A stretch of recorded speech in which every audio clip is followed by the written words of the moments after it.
ছেলে রয়েছে, আছে না নাই? আছে না নাই? অনেকের বাসায় তার ছেলেকে রেখে এসেছে। এই ছেলেটা কিয়ামতের দিন আল্লাহর কাছে বলবে, রব্বানা ইন্না আতা'না সাদাতানা ওয়া কুবারানা ফাআদাল্লুনা আস-সাবিলা। রব্বানা ইন্না আতা'না সাদাতানা ওয়া কুবারানা।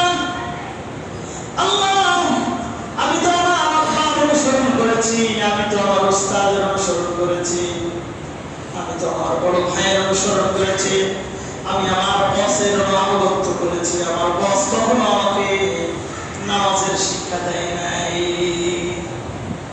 আমার বাবা আমাকে কখনো নামাজের শিক্ষা দেয় নাই, আমার বড় ভাই সে আমাকে কখনোই নামাজের শিক্ষা দেয় নাই। আজকে আল্লাহ রব্বানা আতিহিম দি'ফাইন মিনাল আযাব, রব্বানা আতিহিম দি'ফাইন মিনাল আযাব। আল্লাহ, আমাকে যতটুকু শাস্তি তুমি দেবা তার ডাবল শাস্তি আমার আব্বাকে তুমি দাও। এই জন্য পরিবারকে নামাজের শিক্ষা দেওয়ার দায়িত্ব আপনার।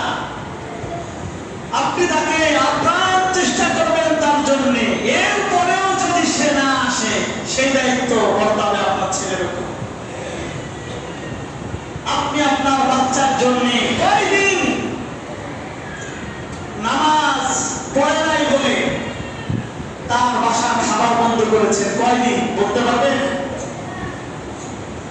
এখানে একজন মানুষকে আমি দেখতে চাই যে যার সন্তান নামাজ পড়ে নাই বলে বাসায় তার খাবার বন্ধ করে দিয়েছে। কে আছে?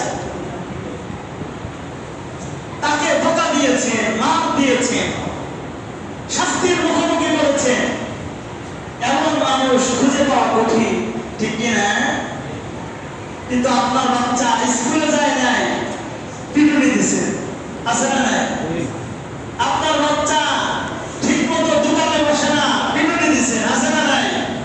আপনার বাচ্চা বাসায় একটা কাজ ঠিক মতো করে নাই, রাগ করেছেন, আঘাত দিয়েছেন, খাবার বন্ধ করে দিয়েছেন, কিন্তু প্রতিদিন সে ফজর থেকে শুরু করে নিয়ে ইশার সালাত পর্যন্ত একবার আল্লাহকে সিজদা করে না।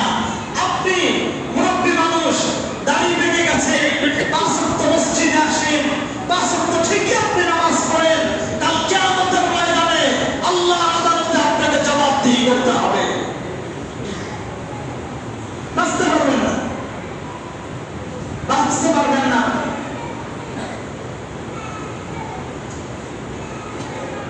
আপনি অনেক বড় তসবি পড়েন, মাত্র 100 টাকা একটা তসবি কিনছেন, আছে না নাই? 100 টাকা একটা তসবি আপনার হাতে,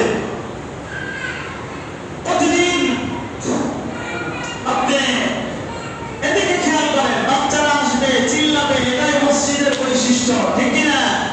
কথা বলেন, ঠিক কিনা? বাচ্চারা আসবে, চিল্লাফাল্লা করবে, এটাই মসজিদের সৌন্দর্য। এটা মসজিদে, যেই মসজিদে বাচ্চা আসে না ওটা মসজিদের সৌন্দর্য নয়। কথা বুঝে আসছে? বাচ্চারা কান্না করবে, ডিস্টার্ব করবে, এটা মসজিদের সৌন্দর্য। আমার দিকে খেয়াল করেন, এটা মসজিদের অঙ্গ। বিচলিত হবেন না, ধমক দিবেন না, ঠিক হয়ে যাবে ইনশাআল্লাহ, ইনশাআল্লাহ। আর যারা একেবারে কন্ট্রোল করতে পারেন না বাচ্চাদেরকে, এদেরকে বুঝাই সুঝায়